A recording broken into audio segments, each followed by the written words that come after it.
We are located on I-75 southbound at the 167 mile marker.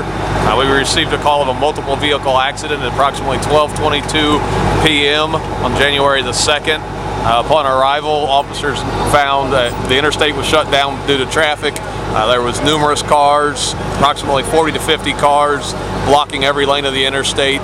Approximately 6 to 8 people were injured and removed to local hospitals by different fire departments and ambulance companies. Once the officers established the scene, spoke with all the parties involved, tank bus was contacted to shelter those whose cars were not drivable. At that point, Kenton County Dispatch contacted approximately 15 tow companies who have responded.